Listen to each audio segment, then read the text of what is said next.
This episode of Naked Age is supported by a sponsorship grant from the American Association for Nude Recreation Education Foundation. Learn more about the Annar Education Foundation and their mission, or make a donation at aanr-ef.com. Welcome to Naked Age on the Naturist Living Show, a historical audio series exploring uncommon stories and profiling unique people who have gone to extraordinary lengths to live a nude life. I'm your host, Evan Nix. In this episode, we'll meet two North American nudist pioneers.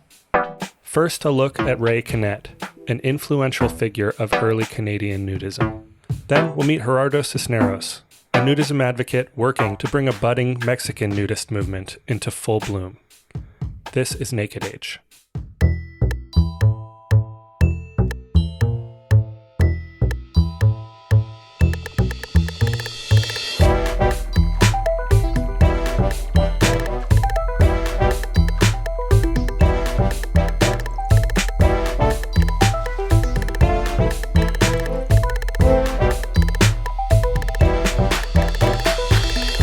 You're listening to Naked Age.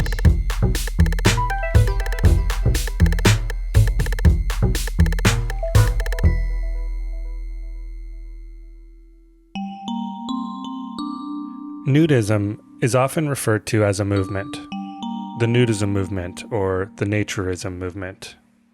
In America, this terminology goes back to the late 1920s, when social nudism as a modern idea and practice first began to proliferate across Europe and America. And what would these old settlers think if they knew that the most modern of all new movements, nudism, had made its home here? That all makes sense for the 1930s, when nudism was a new idea. But these days we have nudist cruises and nudist social media networks. It seems pretty well accepted. Is nudism still a movement? These days, some naturists steer clear of that terminology, striving more for personal relaxation than social reform. And these folks aren't wrong.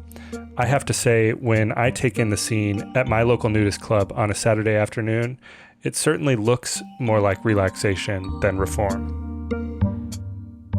But what about when it comes to connecting with other people who practice nudism, to organize and work together to carve out a space to legally and comfortably practice nudism where that right doesn't exist already? Surely then it becomes a movement, right? With that framing in mind, perhaps a better way to view nudism than as one singular movement is as a global phenomenon of many culturally diverse movements. Most listeners to this podcast will know Stefan Deshane as the host of the Naturist Living Show podcast, or as the owner of Bear Oaks Family Naturist Park. He's also the current president of the International Naturist Federation, a role which gives him a singular view of nudism in an international context. And as Stefan will tell you, nudism is different everywhere. Next year, the International Naturist Federation will be 70 years old. And it was the Third World Congress in 1953 where it was formed. Naturism has always been very organized. Part of it was because it had to be. The way it used to work is you would join a club. That was the only choice. There was no free beaches anywhere. 1950s, that was it. You joined a club. You were vetted by a club. These national organizations would essentially allow you to have a standard. You'd be part of a club. And through that club, you're part of the federation. And then they said, well, we should need to do that at an international level. And so the International Naturist Federation was formed partially to coordinate that. So you had this stamp. The reason congresses were established was naturists wanted to share between the different countries, different ideas, different ways they were. This was a movement, right? Should still be today. I think it is in certain places. It was a movement to change the world and make it a better place. And so they wanted to get together and talk and share, but also collaborate. And there's enormous cultural differences in the world. What you need to work on in France is different than what you need to work on in Israel or India. Every country is different. Today, we will explore the Canadian and Mexican nudism movements, and two pioneers whose stories of establishing national nudist organizations take place 70 years apart. Together, these stories provide a clearer picture of what a nudism movement is, and the kind of hard work and clever thinking is required to organize one. Ray Connett, 55 years. Here he is for the first time in 55 years with his clothes on. And we'll be back to talk about it. You want? To be a part of the audience, please send a postcard for free tickets to Donahue Tickets, care of NBC. By the time he appeared on Donahue to promote nudism in 1994, Ray Connett had already left an indelible mark on American and Canadian nudism. As Phil Donahue alluded to, Ray, along with his lifelong wife and partner Mildred, could lay claim to an unrivaled list of impressive accomplishments in a remarkable nudist career that spanned 6 decades. That career began in 1939, when the idea of organized nudism in Canada was only beginning to spread, due largely to the recent availability of America's first mass-distributed nudist magazine, Sunshine and Health. It was that year that Ray Connett and several others co-founded the Van Tan Club, Canada's first and oldest nudist club, which is still in operation today near Vancouver, British Columbia. The Connetts would go on to co-found the Canadian Sunbathing Association and another long-running Canadian club called Sunny Trails, before moving south to California in 1959, where the couple would manage the popular Olive Dell Ranch near Riverside. In 1962, Ray and Mildred purchased an actual olive farm, land which soon became Glen Eden Sun Club, to this day, one of the premier nudist resorts in the United States. In 1975, Ray was inducted into the American Sunbathing Association Hall of Fame for his contribution to American nudism. In 1983, Ray Connett committed his personal account of early Canadian nudism to a tape recording, which has been held by the American Nudist Research Library in Kissimmee, Florida, for over 40 years. This recording, a portion of which we are sharing here publicly for the first time ever, courtesy of ANRL, provides us with a rare first-person narrative of how Ray Connett and many others worked together to network with other nudists and organize a movement in the 1940s. Fair warning, the audio you're about to hear is old, and the quality has degraded. This may make it difficult for some sensitive listeners to track. If you need to skip ahead, you can find the next section at the 17-minute mark.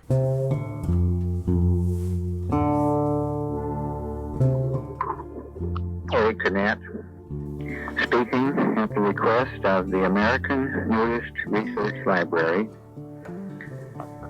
hoping that I can add to the little-known knowledge and understanding of many American listeners from a Canadian standpoint. My knowledge and initiative in nudism in Canada, of course, came from reading the American magazine Sunshine and Health, which used to sold in public newsstands in America. To bring it back into Canada, we would pick up whatever was available, 2 or 3 copies, and carefully slip them inside of my shirt and come through the customs into Canada, hoping that they wouldn't notice and be suspicious of my figure, because news magazines were not admissible in 1939 when I first started to take an interest in organized nudism in Vancouver, British Columbia. When an ad appeared in the Vancouver Daily Province, and it gave a phone number, that man was Edward Lansdowne, and he, quite literally, could be the only one to be credited with having started the Van Tan Club. When we contacted him, we were invited to come to a gathering at his apartment, and when Mildred and I showed up on the doorstep, why, he said, "Oh, you brought your wife?" And I said, "Well, I thought I had to." So she was very happy to withdraw, and I went in and in the company of about 8 or 10 men, we sat through the evening and discussed. Some of them had actual nudist outings. Some of them had actually visited clubs. But anyhow, most of us had no real active experience. We just wanted to be a part of it if it was going to get started in Vancouver.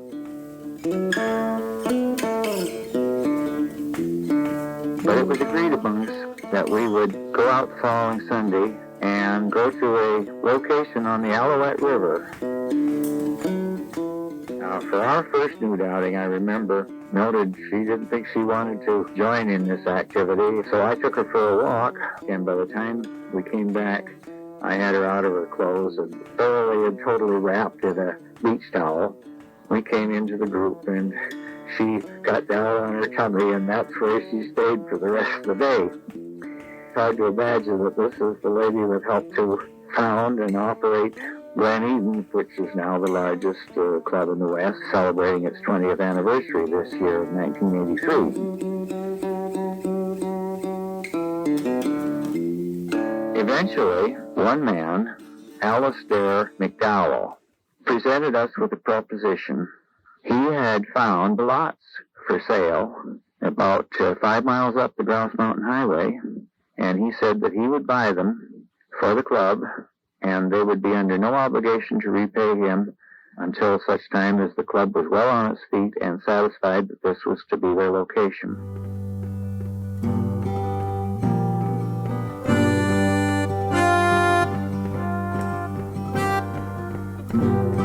We all went up and explored the area, and we're very happy with it because it had this fantastic view of the city of Vancouver. You saw the whole harbor and the city spread below you, and you just felt like gods on Olympus.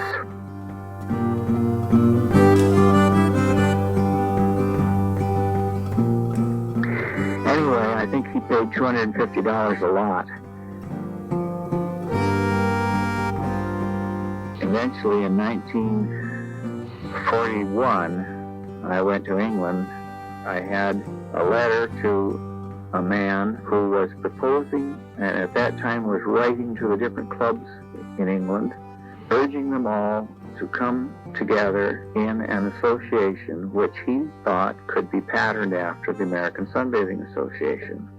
He had me at his home a number of times, and we talked at great length about how things were done in the United States, and all I could tell him was, of course, what I had read in the Sunshine and Health magazine, because I knew in actuality very little of American nudism.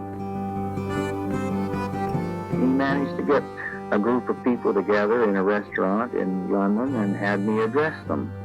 And there was a lady who came up to me and said that she was the editor of one of the English sunbathing magazines, and she asked me if I would be willing to write a bit about nudism in America or in Canada.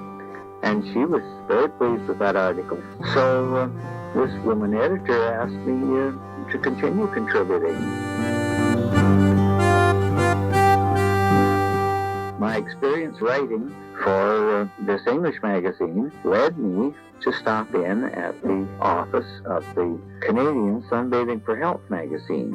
And he was reprinting in Canada the text and pictures from the English Sunbathing for Health magazine and sending it out from a Toronto publishing office, and it was being sold all across Canada because it was totally retouched, no pubic area visible.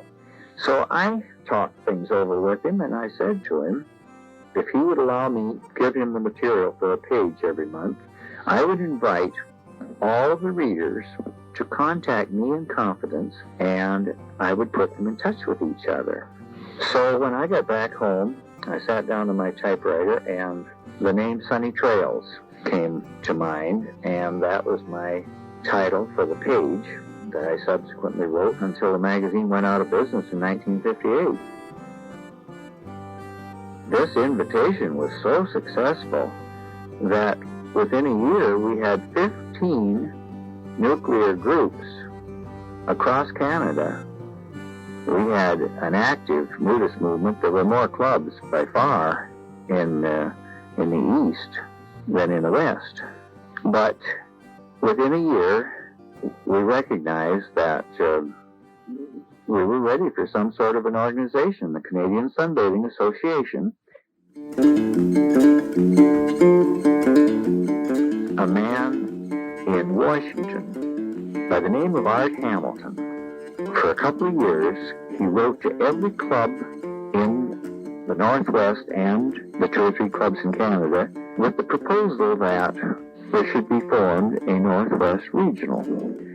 But I was privileged to sit in on many of those organizational meetings. I remember Mervyn Mounts from Spokane was very much a part of those meetings, and he at the time paid me a compliment that I was always able to contribute to the exact wording of various ideas that they wanted to incorporate in the Constitution and bylaws of the Northwest Sunbathing Association. So when that crystallized and came to fruition, they had their first foundation meeting at the Cobblestone Lodge south of Yelm, Washington. I went home to Canada and I sent out a newsletter because I had this vast mailing list now, and I told them it was time for us to do something like that in Canada.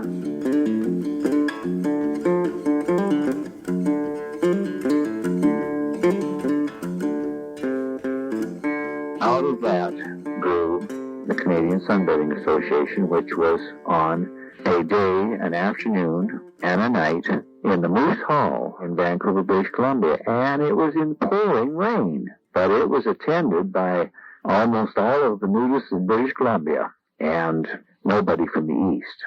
But we formed the Canadian Sunbathing Association, and I was elected the secretary, and we were off to a good start.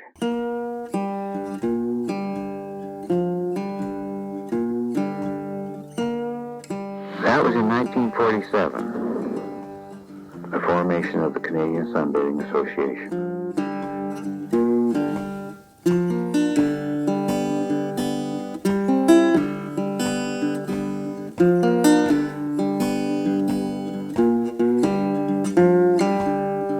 For its part, Canadian nudism's organization and development followed the U.S. nudism movement by only a few years, sticking closely to the model its southern neighbors established. Looking further south, the development of a nudism movement in many areas of Latin America rarely follows a parallel timeline. In America and Canada, early nudist magazines served largely as the organ for this type of organizational communication. Mexico and other countries in Latin America had no such publications available to them. In many respects, it was not until the internet came along that Mexican nudists have been more readily able to locate and communicate with each other and begin to organize. One result of this has been a burgeoning Mexican nudism movement, growing especially vibrant within the last 20 years. One person who gets some credit for the growth of this movement is Gerardo Cisneros, who, with other leaders from multiple Mexican nudist groups, co-founded the Mexican Federation of Nudism in 2011. With some savvy and a little luck, Gerardo and others have been able to accomplish remarkable things for Mexican nudism in a short time. Beyond public nudism advocacy, Gerardo also practices and facilitates a regular group practice called Temazcal, a healing sweat lodge ritual which originated in pre-Hispanic Mesoamerica and has been passed down for over 5,000 years. Gerardo's point of view on nudism as a movement is unique and fascinating to hear. And recently, Gerardo was kind enough to share some of his stories with me over Zoom from his home in Mexico City on a Mexican holiday better known for its celebration in the U.S. Well, first of all, let me just start by saying Happy Cinco de Mayo. Thank you for doing this with me today. We don't celebrate it here. Oh, okay. That's a state of Puebla thing and a U.S. thing. I'm a Mexican. I was born and raised in Mexico City, and I have lived here pretty much all of my life, except for 4 years in Princeton for graduate study.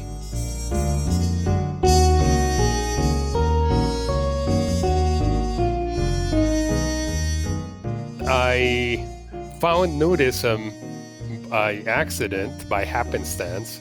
We had a timeshare week in Orlando, which we exchanged a second time. We used it for a place in the Caribbean because my late first wife thought that we had never been to a island in the Caribbean.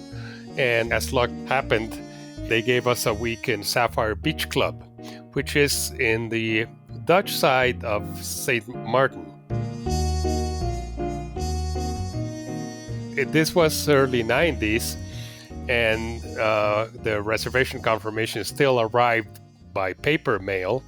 And the reservation confirmation stated that Sapphire Beach Club was on Kupekoi Beach, which was a clothing optional beach. I had curiosity about nudism. I was not a nudist then. I had a Usenet newsfeed, if you remember those. Usenet was a precursor of Yahoo groups and Google groups, etc. And there was this news group called rec.nude. And so I had heard about Orient Beach, of Kupekoi Beach, of nudism in general, but hadn't done anything about it. But that was the opportunity. We went to Sapphire Beach Club. We went to Kupekoi. I saw people that were clothed, people who were nude. And so it was clothing optional. I opted for taking off my clothes. And I then went for my very first skinny dip as an adult. Wow, this is great. And then coming out of the water, being dried by the sun and the breeze. And then after all of that, not having wet swimming trunks and having dry clothes to put on to drive back to wherever one is going, I said, I don't ever want to go to a beach where I have to use a swimsuit.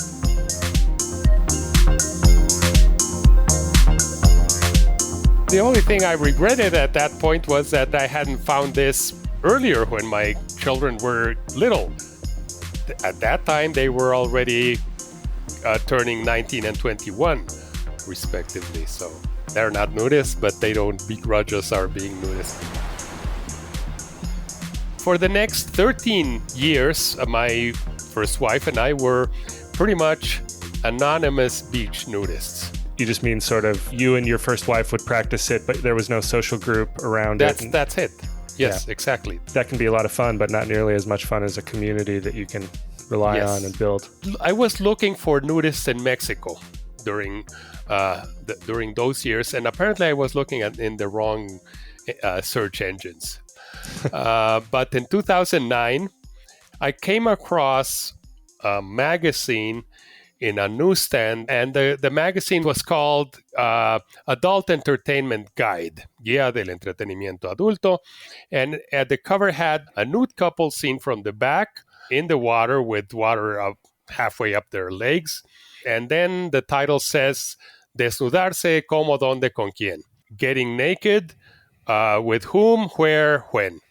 And this magazine had several articles on mostly groups online that were nudism discussion for Mexicans.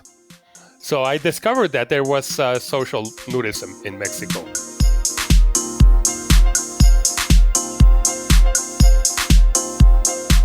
Eventually, we joined one of these groups. We started going to their gatherings, and we became social nudists. There was this particular group that organized gatherings in Cuautla. These two couples rented a house for the weekend just outside Cuautla, and this place had a basketball court, large lawn where one could play either soccer or volleyball. It had a pool, billiards table. Sounds excellent. It was really nice. And this was really not only social nudism, it was family nudism. And as a matter of fact, my first wife wasn't very sure about going, but when we were returning from Cuautla, she says, now I'm a nudist. She liked it so much.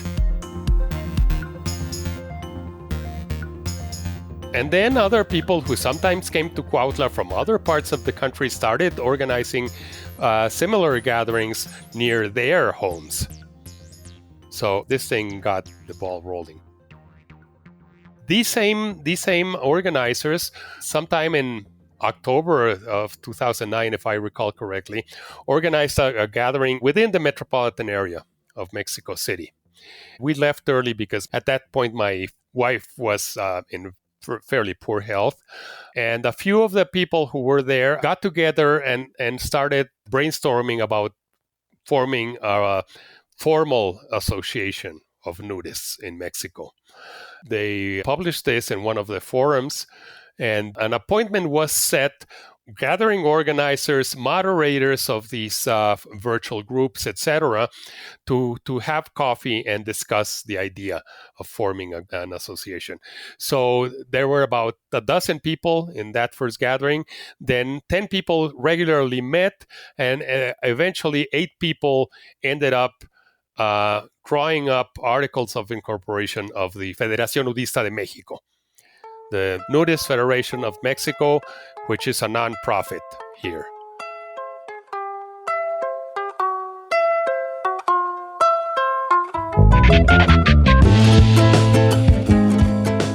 And all of these founders, these 8 founders, or these original 12, these were all individual representatives from different groups? Or Pretty much. And were you among them?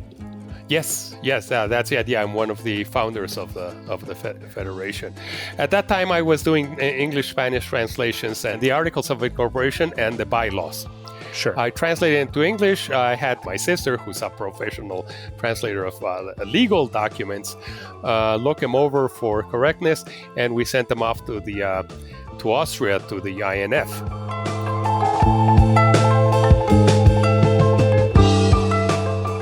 The actual incorporation happened in December 2011. It wasn't until 2013 that we had the bylaws finalized, and we sent them off to Austria, and we got the acceptance from them. So we were recognized immediately. What did that do for your federation in Mexico? One important thing that happened as a consequence of INF acceptance of the Mexican Federation was that all of the INF federations received notice of the new federation in Mexico. So in December of 2013, the Brazilian Federation invited us to participate in the 5th ELAN, which stands for Encuentro Latinoamericano de Naturismo, or in English, Latin American Naturist Encounter or Meeting. It's sort of a congress. This was going to happen in Uruguay in March of 2014. The federation at that point was still 8 people. We hadn't opened affiliations yet. We didn't think we were ready. And we certainly didn't have any money in the bank account of the federation, but I did have some of my own. So I paid my way to Uruguay with the intent of proposing that Zipolite be the venue for the 6th ELAN. This was an event that took place every 2 years, and I went with this proposal to bringing it to Zipolite for 2016. And for my good fortune, the Brazilian Federation was extremely happy that there was a second INF-recognized federation in Latin America, and they wholeheartedly supported my proposal. As a matter of fact, the vice president of the federation, who was the official representative at that ELAN, because the president couldn't come for some reason or another, said, Brazil insists that the next ELAN should be held in a country where it has not been held before. The only other country that was represented in Uruguay that hadn't held an ELAN was Ecuador, and they said they were in no position to organize it. So I came back to Mexico with the 6th ELAN in my pocket. Wow, and 2 years to plan for it, I imagine. Yeah, pretty much, yes. Yeah. By that time, I was already a widower, and I was in a new relationship with Rosario. She's my second wife. And one of the main reasons she's my second wife is that she is a nudist. That was my requirement for remarrying, for being in a new relationship. But anyway. It sure makes dating a lot more fun if you guys can share that, you know? Yes, exactly. There you go. So in October of 2014, Juan Castañeda, who was the president of the Federation of the time, Rosario and I was still secretary of the Federation, went to Zipolite to look for a hotel that would be the venue for the LAN. We found it. We chose one that was not on the beach, was not usually, you couldn't be nude on their premises. But they agreed that if we could fill the hotel, they would make it nudist for us for the event. And right. It did. That happened. That did happen. Perfect.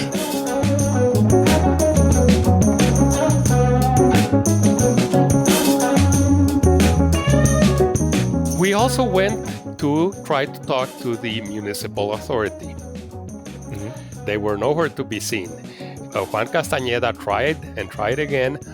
And it wasn't until December of 2015, with about a month to go, that a friend of ours who was working in one of the TV channel's news programs had a lot of media contacts and suggested a press conference. So in the last week of December, when there are no political news and the journalists are starved for news, we called for the press conference, and we expected maybe 5 or 6 people to come. Well, we had 30 different media represented. Wow. And we had TV interviews and radio interviews and internet news outlets and printed media. And so the news of the CXLIII LAN really started spreading and got to the coast of Oaxaca, where Zipolite is. Finally, the municipal president of San Pedro Pochutla, which is the municipality to which Zipolite belongs, finally took notice and said, who are these people who are organizing a nudist, international nudist event in my backyard, and I'm not told about it? Juan and two other founders of the federation went to San Pedro Pochutla. The municipal president agreed to attend the inaugural event, do the formal opening declaration of the meeting, and of course he gave a speech.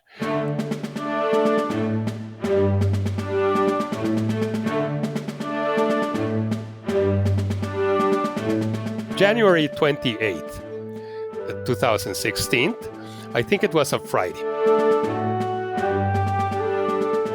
He told us about his love for Zipolite. He gave a little too much information that I'm not going to go into at this time. But then he did give us a surprise. He said, I will let you know that yesterday afternoon, the 27th, the formal meeting at City Hall, the Cabildo, as it's called in Mexico, and among other issues on the agenda, we decided to declare Zipolite and Del Amor beaches to be, from this day forward, nudist optional. Wow. So Zipolite had a 40-year history of tolerated nudism. I see. But at that point, it became official. Wow.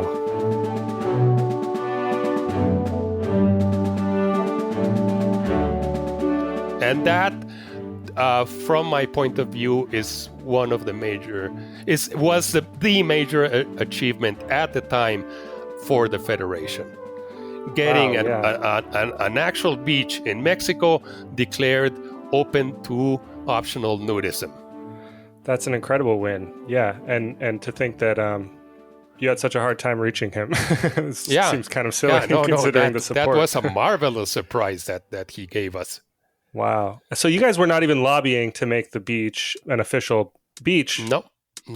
What a great way to open up your event. I imagine people were elated after that. There's this hotel on the beach called Nude Bungalows and Spa. And the manager for 2 previous years, his name is Jair Flores, had tried to organize Zipolite Nudist Festival. But not having any support, it didn't really happen. No one knew about them. And Jair Flores and Juan Castañeda decided to, since the Elan had happened and had been successful, and the beach was now officially nude, they decided that on the same holiday weekend of the following year, they would revive this idea of the Festival Nudista Zipolite. And that's when it started to grow. So for the next 4 or 5 years running, it just grew and grew and grew to almost 8,000 people arriving in Zipolite for that weekend just before the pandemic hit in 2020.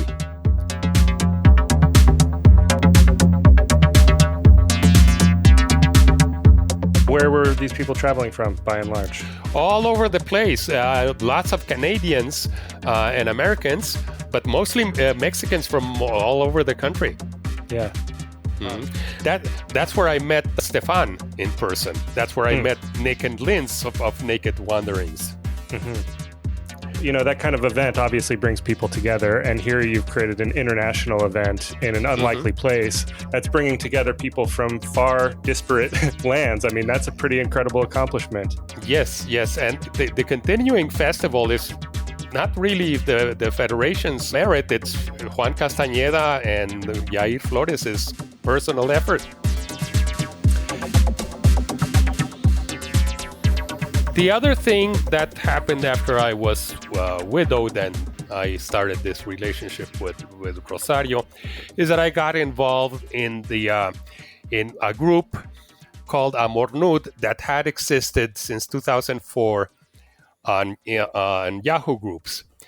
And when Yahoo Groups shut down, it just migrated to WhatsApp.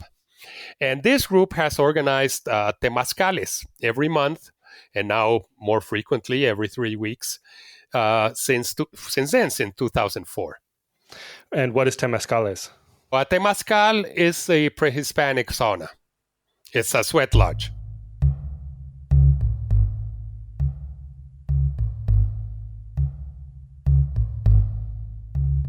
A temazcal, literally from Nahuatl, means a sweating house.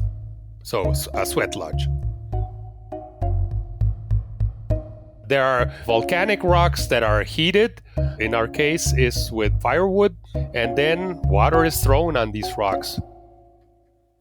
And good hot steam gets created that way. It was the Aztecs' way of taking steam baths.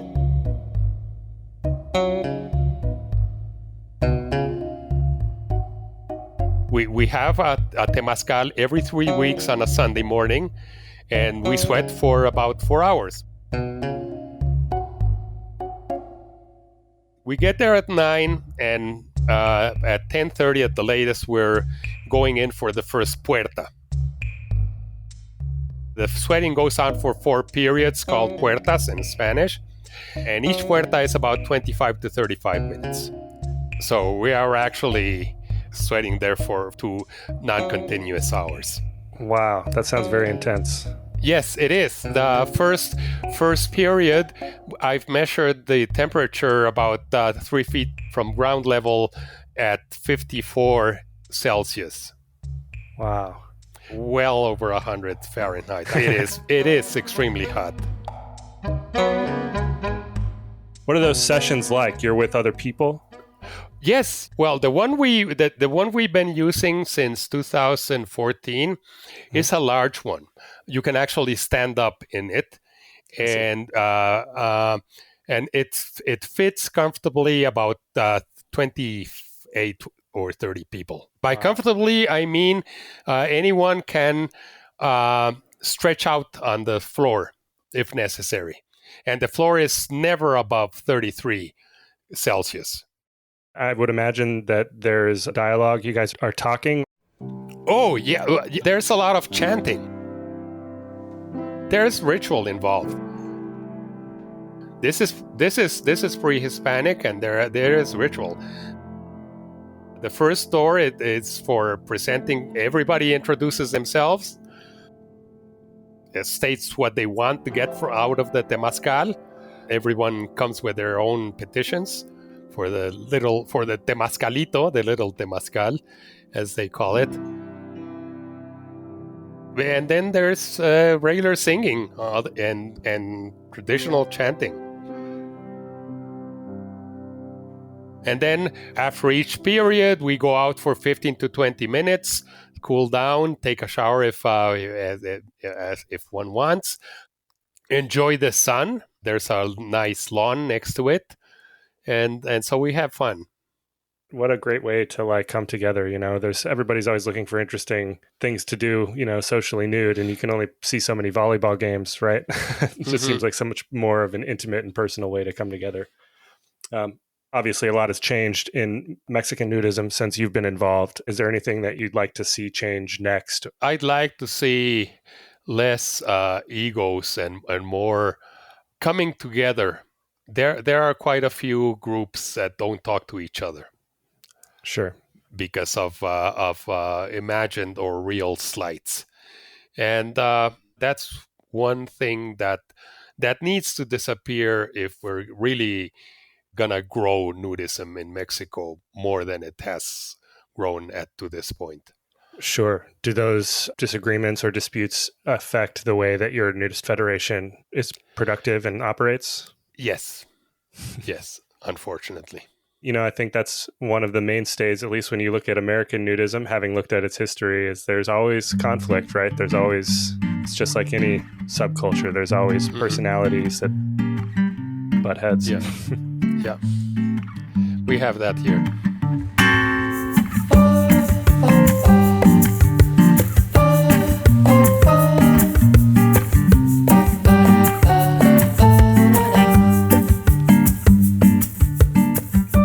It's interesting to take in Ray's and Gerardo's stories side by side. There are a few clear parallels between both stories, despite their taking place over 70 years apart. When you take a step back and start to take all of these similarities in, it helps you to see that while many things change, some things do remain the same.